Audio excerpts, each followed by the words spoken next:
let's talk about scientific research. Scientific research is not the same as a scientific method. You use the scientific method to conduct scientific research. And there are three main types of scientific research. The first part of scientific research is pure research. The name of this one is pure research. It's the one right on the top.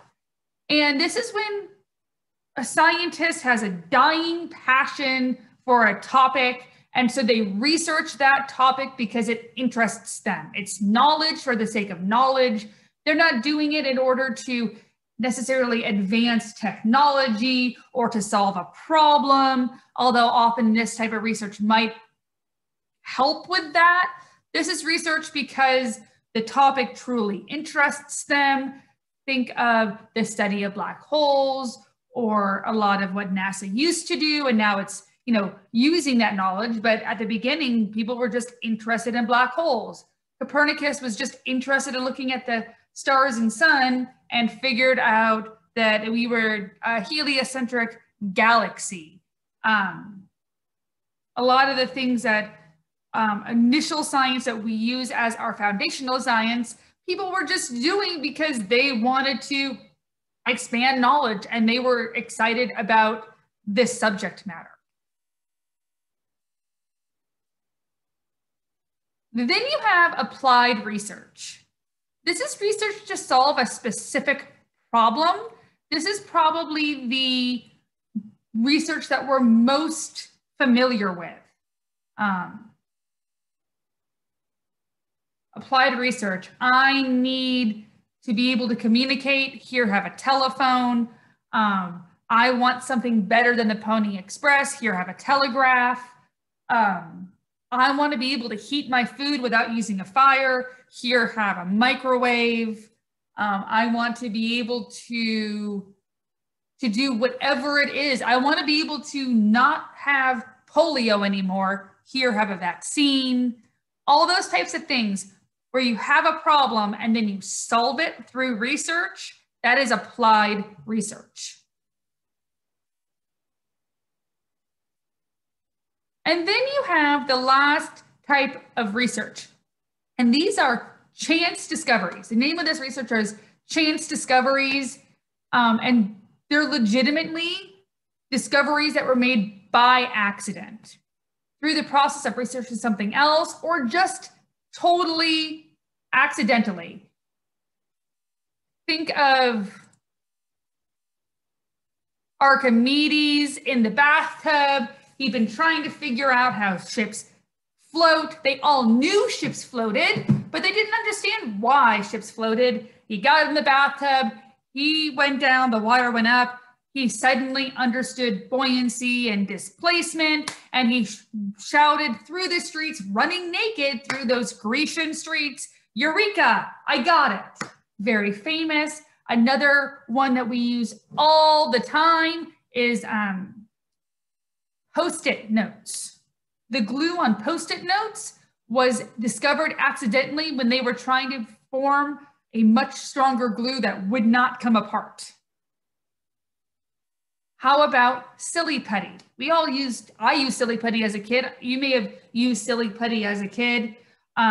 Silly putty was discovered when they were trying to form a stronger rubber.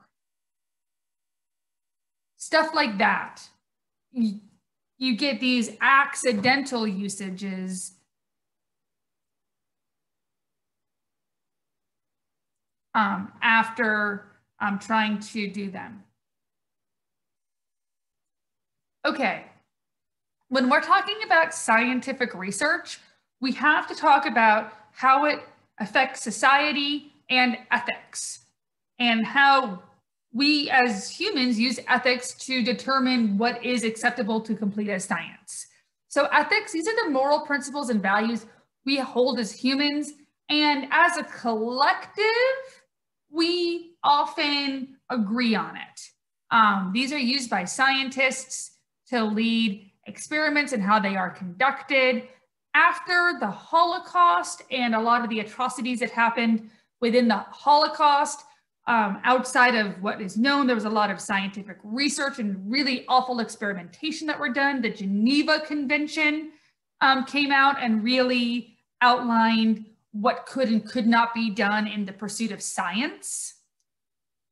When I was in high school many years ago, the big ethical concern was cloning. I'm not sure if you've ever heard of Dolly, the sheep that was cloned and then gave birth to her own clone, which was very interesting back then. But cloning became a gray area. Like, is it okay to clone?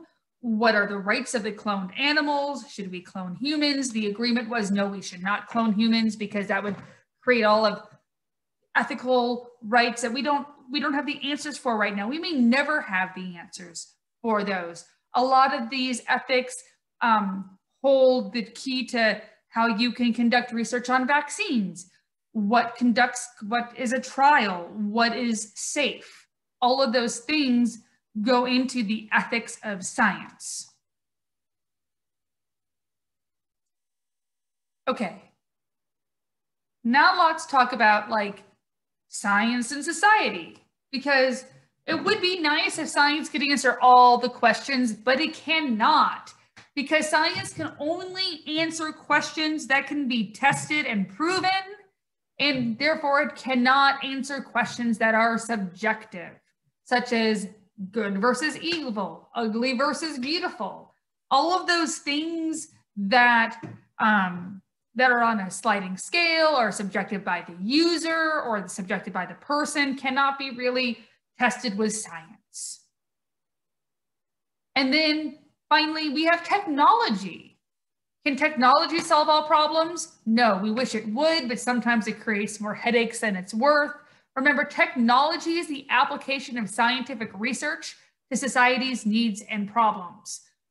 And remember, as much as we want to think technology is only computers and cell phones, but pen is technology, vaccine is technology, paper is technology, a coffee cup can be considered technology. So that there's a wide range of things that could be considered technology. And that there have been great advances made, but there's always limitations. We're limited by the current knowledge, we're limited by ethics, and we're limited by sometimes the questions of just because we can do it, should we do it?